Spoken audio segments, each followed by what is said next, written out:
আসসালামু আলাইকুম, আশা করি আপনারা সবাই ভালো আছেন। আজকের ভিডিওতে একদম সামারি আকারে আপনাদেরকে কয়েকটা প্রশ্নের উত্তর দেওয়ার চেষ্টা করব। আমি জানি আপনাদের মধ্যে এই প্রশ্নগুলোই সবার মাথায় ঘুরপাক খাচ্ছে। সেই প্রশ্নগুলো হচ্ছে, ইন্ডেক্সের বর্তমানে সম্ভাব্য সাপোর্ট জোনটা কোথায়, অর্থাৎ কোন জায়গায় এসে এই চলমান যে ভয়াবহ একটা পতন চলতেছে এই পতনটা কোথায় এসে থামতে পারে। 2 নাম্বার, যদি সাপোর্ট লেভেল ব্রেক করে ফেলে, অর্থাৎ এখন যে সাপোর্টটা আছে সেই সাপোর্টটাও যদি মার্কেট ব্রেক করে ফেলে তাহলে স্টপ লস নিব কিনা। 3 নাম্বার, এভারেজ করা শুরু করব কিনা। ফর এক্সাম্পল, একটা স্টক 25 টাকা দিয়ে আমরা বাই করেছি, বর্তমানে স্টকটার প্রাইস 20 টাকা 21 টাকা, তো এখন কি আসলে এভারেজ করা উচিত কিনা। 4 নাম্বার, সুইচিং কিভাবে করব, অর্থাৎ কোন একটা শেয়ারে আপনি আটকে গেছেন, এখন হয়তো আপনি দেখতে পাচ্ছেন যে অন্য কোন একটা শেয়ার পসিবিলিটি দেখাচ্ছে। ফর এক্সাম্পল, আপনি এমন একটা শেয়ারের মধ্যে আছেন যে শেয়ারটার ইপিএস খারাপ চলে আসছে, পক্ষান্তরে কোন একটা শেয়ারের ইপিএস ভালো চলে আসছে যেটার প্রাইস কিনা অনেকটাই কারেকশন হয়ে নিচে অবস্থান করতেছে। তখন আপনার মন চাইতেছে যে আমি এই শেয়ারটা সুইচ করে ওই শেয়ারটাতে যদি যাই তাহলে হয়তোবা অল্প সময়ের মধ্যে আমার রিকভারিটা হয়ে যেতে পারে। এই সুইচিংটা আসলে কিভাবে ডিসিশন নিব, এন্ড ফাইনালি আমাদের রিকভারি প্ল্যানটা কি হওয়া উচিত, এই প্রশ্নগুলোর একটা সামারাইজড ধারণা আপনাকে দেওয়ার চেষ্টা করব। এই মুহূর্তে ধারণা দেওয়ার চাইতে এর থেকে বেশি কনক্রিট সলিউশন দেওয়ার সুযোগ খুব একটা নাই। তো মার্কেটে যেই অবস্থায় আছে এটার সম্ভাব্য সাপোর্ট কোথায় সেটা দেখাতে হলে আমি আপনাদেরকে জাস্ট একটা জিনিস দেখাই, সেটা হচ্ছে এটা আমাদের ট্রেনিং গ্রুপ, যে গ্রুপে আমরা সবাই অনেক মানুষ আছি, এখানে 500+ মানুষ কানেক্টেড, আলাপ আলোচনা করি, মার্কেট নিয়ে কথাবার্তা হয়। তো এই গ্রুপটাতে গত এপ্রিলের 13 তারিখ কিবার ছিল, এই যে এই ক্যান্ডেলটা, এই প্রথম ক্যান্ডেলটা এপ্রিলের 13 তারিখে আমরা একটা চার্ট শেয়ার করেছিলাম আমাদের নিজস্ব অ্যানালিসিসের ভিত্তিতে, এবং সেইখানে আমরা দেখতে পেয়েছিলাম ইন্ডেক্সের সম্ভাব্য গন্তব্য এই লেভেলটাতে আসতে পারে।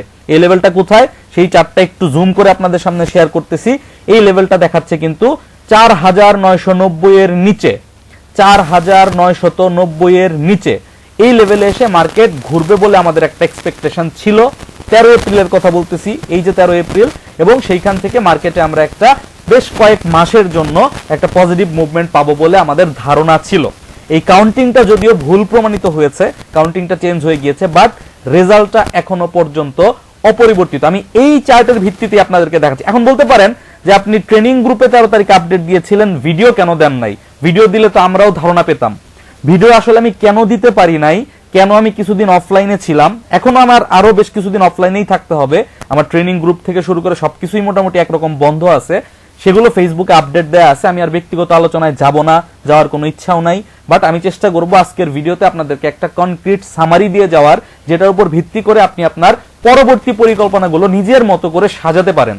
তো এই চার্টটার উপর ভিত্তি করে আমরা যদি বর্তমান পজিশনে চিন্তা করি, এই সেই ট্রেন্ড লাইন, একটু খেয়াল করেন, এই যে একটা ট্রেন্ড লাইন নিচের দিকে নেমে এসেছে, এখানে 4990 এর নিচে নামবে, 4900 ঘরে এসে সাপোর্ট পাওয়ার একটা এক্সপেকটেশন আমাদের ছিল।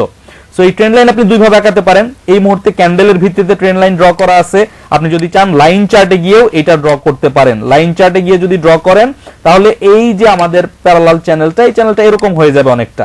তো এরকম যদি হয় তাহলেও দেখাচ্ছে সম্ভাব্য সাপোর্টের কাছে আমরা অবস্থান করতেছি। আর আপনি যদি ক্যান্ডেলের ভিত্তিতেই রাখেন, ক্যান্ডেলের ভিত্তিতেও চার্ট রাখেন, তাহলে আসলে রেজাল্টটা একই দাঁড়াচ্ছে। সো লাইন চার্টে করবেন নাকি হচ্ছে ক্যান্ডেলের বেসিসে করবেন সেই তর্কে যাচ্ছি না। মূল বিষয়টা হচ্ছে এই যে সবুজ কালারের জায়গাটা দেখতে পাচ্ছেন, এটা হচ্ছে একটা ডিমান্ড জোন, এটাকে আপনি অর্ডার ব্লক বলতে পারেন। এই অর্ডার ব্লকে সাধারণত ডিমান্ড ক্রিয়েট হওয়ার একটা জায়গা। এখন এই জায়গাতে মার্কেট ঘুরবেই কিনা, এই জায়গা থেকেই মার্কেট রিকভারি দিবে কিনা, এই গ্যারান্টি এই মুহূর্তে শুধুমাত্র চার্ট দেখে কেউ বলতে পারবে না। এখন এই কথা বলার সঙ্গে সঙ্গে আমাদের মাথায় আসবে তার মানে টেকনিক্যাল অ্যানালিসিস কাজ করে না। টেকনিক্যাল অ্যানালিসিস কাজ করে কি করে না সেটার ব্যাখ্যা হচ্ছে, আপনি যখন দেখতে পেয়েছেন যে এই লেভেল থেকে তৈরি হওয়া সাপোর্টটা ব্রেকডাউন করছে, এইখানেই কিন্তু আপনার স্টপ লস। এখানে আপনি যেই স্টকটাতে ছিলেন বা যেই পজিশনে ছিলেন, পজিশনটা কাট করে ক্যাশ হোল্ড করার কথা। আর আমরা যারা আরেকটু ডিপলি টেকনিক্যাল অ্যানালিসিস করি তারা তো এই ক্যান্ডেলটাতেই ধরেছি যে এই ক্যান্ডেলের পরে নিচের দিকে পতন হতে চলেছে। সো প্রবলেম যেটা তৈরি হয়েছে সেটা টেকনিক্যাল অ্যানালিসিসের না, প্রবলেমটা হচ্ছে এই লেভেলে থাকাকালীন সময় ইতিমধ্যে আমাদের মার্কেটের 90% বিনিয়োগকারী এখন লসে অবস্থান করতেছে। আপনি স্বীকার করেন বা নাই করেন, একজন অ্যানালিস্ট হিসেবে আমি যদি ভালো কিছু বলার চেষ্টা করি, বাট বাস্তবতা হচ্ছে বেশিরভাগ মানুষ কিন্তু আসলে লসে অবস্থান করতেছে। তো যেহেতু এই অবস্থায় থাকাকালীন সময় বেশিরভাগ স্টকে বেশিরভাগ বিনিয়োগকারী আসলে লসে ছিলেন, যেই কারণে এই সময়টাতে অনেকেরই আসলে চুপচাপ অপেক্ষা করা ছাড়া এবং দেখা ছাড়া খুব বেশি কিছু করার ছিল না। এখন অতীতে কি হয়েছে এবং কেন হয়েছে সেই ব্যাখ্যা করে যেহেতু খুব একটা লাভ নাই, আমাদের এখন ভবিষ্যৎ নিয়ে চিন্তা করতে হবে। এখন সম্ভাব্য সাপোর্ট কোথায়, কিভাবে প্ল্যানিং করব, এবং এই যে 5টা প্রশ্ন আমি আপনাদের সামনে রাখলাম, এই 5টা প্রশ্নের উত্তর আমি আপনাদেরকে খুবই সংক্ষিপ্ত আকারে দেওয়ার চেষ্টা করতেছি। প্রথমত, মার্কেট না ঘোরা পর্যন্ত মার্কেটের সাপোর্ট কোথায় এইটা বলে কোনো লাভ নাই। কারণ আপনাকে বুঝতে হবে মার্কেটটা পড়া শুরু করছে একটা গ্লোবাল সিচুয়েশনের মধ্যে দিয়ে। ট্রাম্প সাহেব যখন একটা গ্লোবালি ট্যারিফ নিয়ে এক ধরনের ইকোনমিক্যাল ওয়ার শুরু করলেন, তখন কিন্তু আপনারা একটু গোল্ডের চার্টে গিয়ে দেখেন, গোল্ডে বা কমোডিটি মার্কেটে এই যে কমোডিটিগুলো আছে এগুলোর কিন্তু ব্যাপক উত্থান দেখা দিছে। স্বর্ণ এই মুহূর্তে বিশ্বব্যাপী সর্বোচ্চ দামে অবস্থান করতেছে। সো যখন আসলে কমোডিটি মার্কেটের ইনস্ট্রুমেন্টগুলোর প্রাইস ওইভাবে বাড়তে থাকে, তখন শেয়ার মার্কেট এমনিতেই ডিমান্ড জোনে থাকে না, মানে শেয়ার মার্কেটে ডিমান্ড কমে যায়। এমনিতেই তো আমাদের শেয়ার মার্কেটে ডিমান্ড নাই, মানির সাইজ অর্থাৎ ক্যাপিটালের যে ফ্লো, প্রতিদিনের যে ক্যাশ ফ্লো সেটা খুবই কম, 300-400 কোটি। তো এই পরিস্থিতিতে ওই সিচুয়েশন গুলো ক্রিয়েট হওয়ার পর এখানে ডিমান্ডটা আরো কমে গিয়েছে। মূল কথা হচ্ছে সাপোর্ট জোন আসলে এইটাই, support zone market already touch করেছে। মার্কেট যদি আগামী রবিবার দিনও ঘুরে দাঁড়ায়, এতে টেকনিক্যালি ঘুরতে কোনো সমস্যা নাই, কিংবা মার্কেট যদি এখানে কিছুদিন সময় নেয়, কিছুটা সময় এখানে ক্ষেপণ করে, তাতেও এখানে কোনো সমস্যা নাই। বাট এই জায়গাটাই হচ্ছে মার্কেটের ডিমান্ড জোন। এবার যদি আপনি আমাকে প্রশ্ন করেন, ভাই গ্যারান্টি দিয়ে বলেন এই সাপোর্টটা ব্রেক করবে কি করবে না, এটার গ্যারান্টি আমার মতে কেউই দিতে পারবে না। তবে এখনো পর্যন্ত বিশ্বাস করি মার্কেট ম্যাক্সিমাম একটা ডাবল বটম তৈরি করতে পারে। আর যদি কোনো কারণে একটু এদিক সেদিক হয়, এইখানে একটা স্টপ লস হান্টিং এর মতো সামান্য কিছু নিচে গিয়ে এখান থেকে রিভার্সাল করতে পারে। অর্থাৎ মার্কেট যেই লেভেলে আছে আমরা খুব কনফিডেন্টলি এক্সপেক্ট করতে পারি আগামী সপ্তাহে মার্কেট ঘুরে দাঁড়াবে। এটা এখন সোমবারেই ঘুরে দাঁড়াবে না বুধবার পর্যন্ত নাগাদ ঘুরে দাঁড়াবে এই ডেটটা আসলে দিতে পারতেছি না, বাট আগামী সপ্তাহের এই জোনটা থেকে মার্কেটের ঘুরে দাঁড়ানো উচিত এবং টেকনিক্যাল চার্টও তাই বলতেছে। তবে হ্যাঁ, যদি এই লেভেল থেকে মার্কেটটা ঘুরে দাঁড়ায়, অন্তত পক্ষে 3 মাসের মতো সময়ের জন্য আমরা মার্কেটকে পজিটিভ দেখতে চলেছি। এখন এইখানে যাওয়ার পর মার্কেট আবার নিচে আসবে না এখান থেকে আবার উপরে যাবে, সেইটা তখনকার চার্টের কন্ডিশনের উপর ভিত্তি করে, ইকোনমিক রাজনৈতিক কন্ডিশন ভিত্তি করে লাভ হবে, এখন করে কোনো লাভ নাই। সো প্রথম প্রশ্নটার উত্তর এতক্ষণে দিলাম যে মার্কেটের সম্ভাব্য সাপোর্ট জোনটা আসলে কোথায়, এই জোনটাই মার্কেটের সম্ভাব্য সাপোর্ট জোন। দ্বিতীয় প্রশ্নের উত্তর হচ্ছে স্টপ লস নিব কিনা। স্বাভাবিকভাবে এই ক্যান্ডেলের পরে যখন পতন শুরু হয়েছে তখন আপনার স্টপ লস নেওয়ার একটা সময় ছিল। এখানে যদি আপনি দেখেন, এটা একটা সিম্পলি ট্রায়াঙ্গেল প্যাটার্নের মতো ফর্মেশন এখানে তৈরি করেছিল এবং এই ফর্মেশন তৈরি করার পর মার্কেট থেকে ব্রেকডাউন দিয়ে নিচে পড়ে গেছে। সো কেউ যদি এখানে স্টপ লস দেওয়ার পরিস্থিতিতে থেকে থাকেন ওই সময়টাতে, তাহলে আপনি ইতিমধ্যে স্টপ লস দিয়ে ফেলেছেন। আমার ব্যক্তিগত মত এবং চার্টের ভিউয়ার অনুযায়ী এইখানে এখন আর স্টপ লস দেওয়ার কোনো জায়গা নাই। হ্যাঁ, আরেকটা স্টপ লস দেওয়ার জায়গা ক্রিয়েট হবে যদি এই লেভেলটা ব্রেকডাউন করে, কিন্তু আমাদেরকে একটু দেখতে হবে এই লেভেলটা আসলে কোথায়। এই লেভেলটা ইতিমধ্যে 4900 নিচে 4890। সো ইন্ডেক্স যদি 4890 এর নিচে নামে কোনো কারণে, তাহলে এটা কি আসলেও স্টপ লস দেওয়ার জায়গা হবে?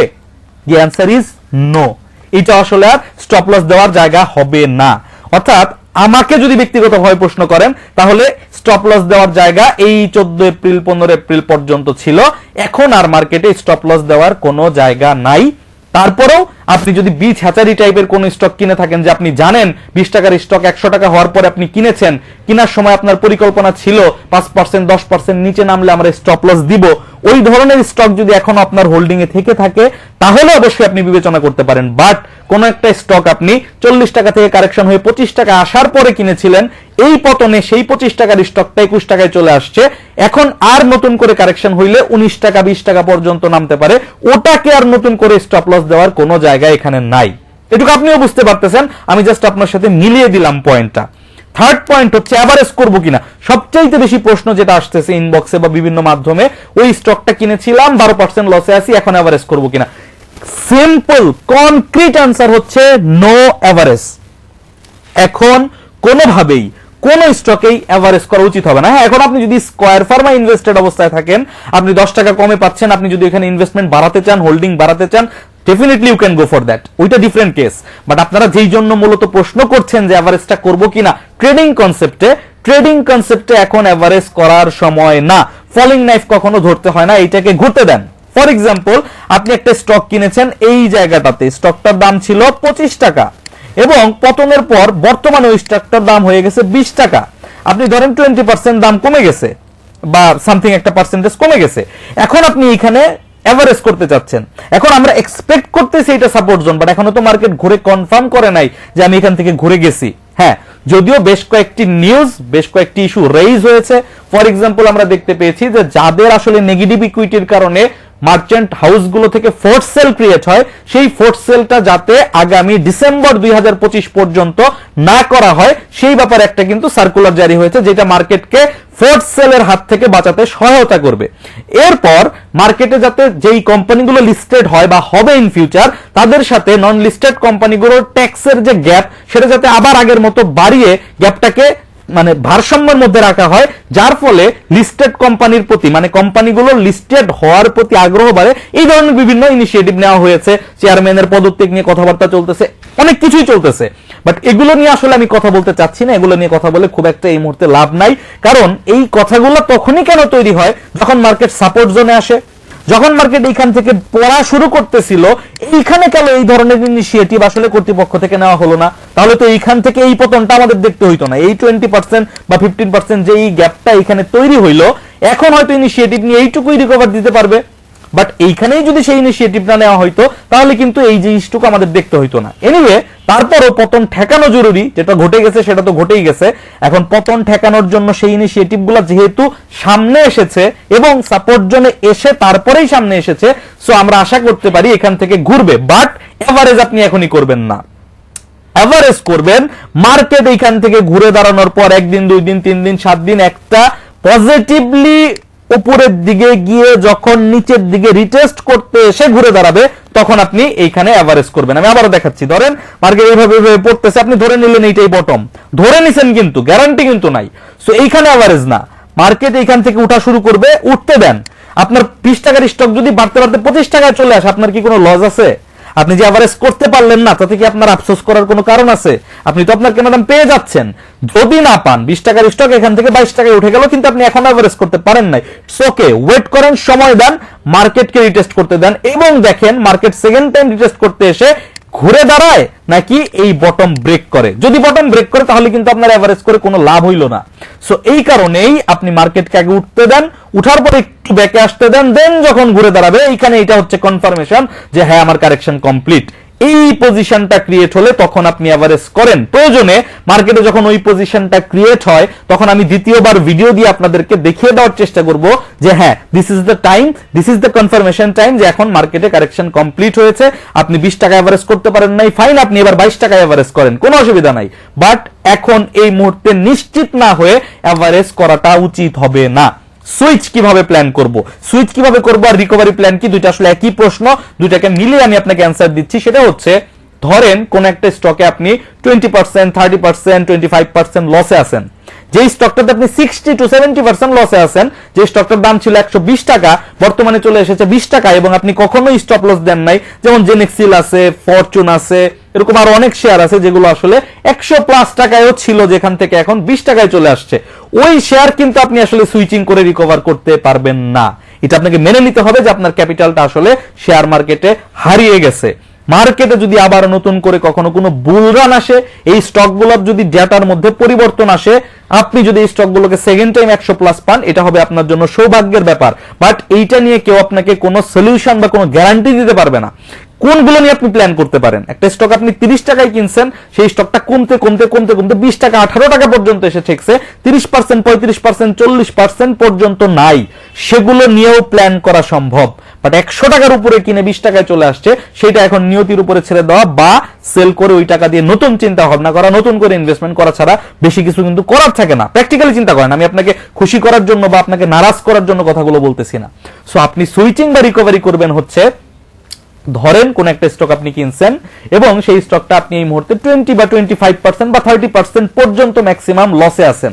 আপনার হাতে ওই শেয়ারটার কোয়ান্টিটি আছে 30,000 কোয়ান্টিটি আপনি কিনছেন। এবার চার্ট দেখে কিংবা ইপিএস দেখে কিংবা নিউজের ভিত্তিতে আপনি যেই কোনো পন্থায় নিজস্ব অ্যানালিসিসের মাধ্যমে আপনি ধরেছেন যে কোনো একটা শেয়ার এখন ভালো করতে পারে, বাট ওই শেয়ারটা আপনার হাতে নাই।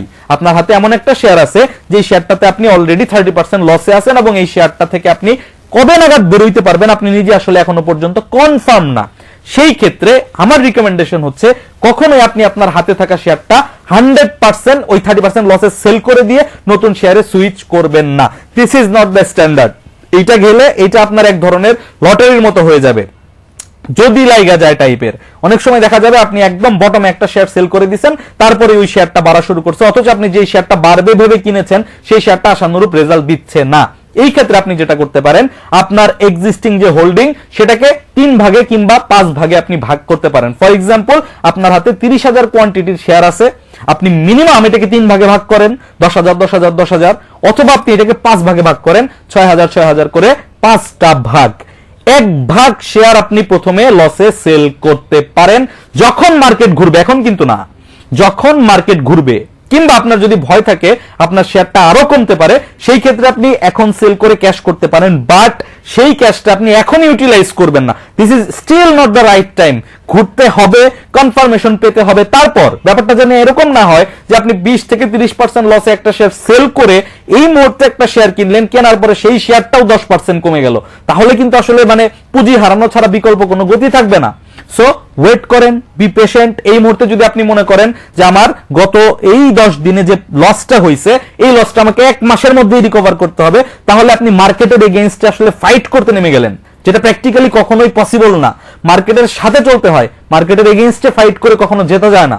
সো আপনাকে এখন সময় দিতেই হবে, ধীরে স্থির ভাবে সিদ্ধান্ত নিতে হবে। কেন বলছি, এইখান থেকে নামার পর যখন মার্কেট একটু ঘুরবে, আপনার যদি এখানে 30% লস হয়ে থাকে, এট লিস্ট 10 থেকে 15% লস অটো রিকভার হবে, আপনাকে কিছুই করতে হবে না, নাথিং টু ডু, কিছুই আপনাকে করতে হবে না। কারণ আপনি দেখেন, এই যে এখানে যখন বড় পতন হয়েছিল, এই পতনের পর এখানে যখন উত্থান হয়েছিল, প্রত্যেকবার বড় পতনের পর উত্থানের সময় টানা বেশ কয়েকদিন 15, 20টা 25টা করে স্টক হল্টেড হয়। হ্যাঁ, তার মানে সেখানে বড় বড় ফান্ডামেন্টাল স্টক এখন হল্টেড হয় না, যেহেতু প্রাইস রেঞ্জ মানে মার্কেটের মানি ফ্লো অনেক কম। বাট ছোট ছোট স্টক গুলো কিন্তু আপনাকে হল্টেড দেখাবে মার্কেট ঘোরার সঙ্গে সঙ্গে। প্রথম দিন 2, 4, 5টা, বাট দ্বিতীয় দিন থেকে আপনি দেখবেন টানা সপ্তাহখানেক আপনি এভারেজে 15-20টা করে স্টক প্রতিদিন হল্টেড দেখতে পাচ্ছেন। সো আপনারটা প্রথম দিন না পড়লো, দ্বিতীয় দিন না পড়লো, একটা দিন কিন্তু আপনি পাবেন। সো আপনার এখানে যতটুকুই লস হবে সেইখান থেকে আপনি ধরে রাখতে পারেন যে 15% লস আপনি অটো রিকভারি পাবেন মার্কেটের উপর বেস করে। কারণ এইখানে যে লসটা হয়েছে এটা শুধুমাত্র আপনার ইপিএস খারাপ আসার কারণে হয় নাই, মার্কেটের কারণে হয়েছে। সো মার্কেট যখন ঘুরে উপরের দিকে উঠবে তখন কিন্তু আপনার স্টকের প্রাইস যেই লেভেলেই থাকুক, মার্কেটের ফ্লোর কারণে আপনি একটা অটো রিকভারির স্বাদ পাবেন। ওই অটো রিকভারিটা হওয়ার পর আপনার 30% লস 15% এসে দাঁড়াবে, তখন আপনি সুইচিং এর সিদ্ধান্তটা নেন যে এখন আমি এই শেয়ারটাতে মোটামুটি আমার লসটা কমে আসছে, আমি এখন এটা থেকে পার্শিয়ালি বের হয়ে একটা পজিটিভ শেয়ার বা একটা ইনভেস্টেবল শেয়ার বা একটা চার্টের এগেইনস্টে পজিটিভ শেয়ার আমি পেয়েছি, সেইখানে আমি সুইচিং করি। সো এখনই সুইচিং এর সময় আসে নাই। সর্বোচ্চ আপনি যেটা করতে পারেন, কোন শেয়ার নিয়ে আপনি একান্তই হতাশ থাকলে বা কেনার পরে ইপিএস খারাপ চলে আসছে, আপনি ওয়েট করতে চাচ্ছেন না, আপনি বড়জোর ক্যাশ করতে পারেন। বাট যদি সেই অবস্থায়ও না থাকে তাহলে অপেক্ষা করেন, মার্কেট আপনাকে এই পরিস্থিতি থেকে একটা 50%, যতটুকু আপনি লসে নামছেন তার 50% আপনাকে মার্কেট অত রিকভারি দিবে। আপনি 1 মাস পরে আমার কথাটা একটু মিলিয়ে নিয়েন। তো এই হচ্ছে বর্তমান অবস্থা। আর অ্যাকচুয়াল রিকভারি প্ল্যান যেটা হবে সেটা আসলে মার্কেট ঘুরে দাঁড়ানোর পর, কনফার্মেশন পেয়ে, ইপিএস গুলোর ঘোষণা হয়ে যাওয়ার পর, তখন শেয়ারগুলোর তৎকালীন পরিস্থিতি ভার্সেস ইপিএস কে দেখে কম্বাইন করে তখন আসলে পরামর্শ দেওয়ার সুযোগ তৈরি হবে। সো আমি মনে করি ওই পরামর্শটা দেওয়ার জন্য আরো 1 সপ্তাহ বা 10 দিন এরকম সময় ওয়েট করতে হবে। আমি চেষ্টা করব, আমি এখন কমপ্লিটলি অফিসিয়াল কাজে ব্যস্ত, টোটালি অফলাইনে থাকতে হচ্ছে, মার্কেটও খুব একটা দেখতে পারতেছি না। বাট যখনই আমি সুযোগ পাবো আমি আসলে ওই ডাটাগুলো কালেক্ট করে, অর্থাৎ ইপিএস এর ডাটাগুলো পাওয়ার পর স্টকগুলো নিয়ে বসে কিভাবে রিকভারির জন্য আমরা প্ল্যান করতে পারি, কোন ধরনের স্টকে আমরা সুইচিং করতে পারি, সেটা নিয়ে আমি আপনাদেরকে ধারণা দেওয়ার চেষ্টা করব। বাট এখন এই মুহূর্তে প্যানিক সেলে অংশগ্রহণ করেন না। আপনার কোনোভাবেই বিশ্বাস হবে না যে বাজার এখন ঘুরতে পারে, কারণ বাজার টানা 9 দিন ধরে একদম তীব্র খারাপতন হচ্ছে। সো আপনি এখানে বিশ্বাস করতে চাইবেন না যে এখান থেকে বাজার ঘুরতে পারে। ইট ইজ আন্ডারস্ট্যান্ডেবল, এটা আমরা বুঝি, এটা আমিও বুঝি, আমারও মনে হইতে চায় যে মার্কেট হয়তো উঠবে না। কিন্তু দেখেন, এই যে এখান থেকে যখন পড়ছিল ঠিকই কিন্তু টান দিয়ে উঠছিল, এইখান থেকে যখন পড়ছিল 50% কিন্তু ঠিকই টান দিয়ে উঠছিল। সো এটা পড়ছে, এটার পড়ার জায়গা অলমোস্ট শেষ। এখন কোনো ভুল সিদ্ধান্ত না নিয়ে আগামী সপ্তাহটা আপনারা একটু ধৈর্য ধারণ করুন, মার্কেট এই আগামী সপ্তাহের মধ্যেই ঘুরে দাঁড়াবে ইনশাল্লাহ। দেখা হচ্ছে আগামী ভিডিওতে। আমার জন্য একটু দোয়া করবেন, আমি একটু ফ্রি হতে পারলে আপনাদের জন্য কন্টিনিউয়াসলি রিকভারির প্ল্যানগুলো ধাপে ধাপে নিয়ে আসার চেষ্টা করব। সবাই ভালো থাকবেন, সুস্থ থাকবেন। আল্লাহ হাফেজ, আসসালামু আলাইকুম।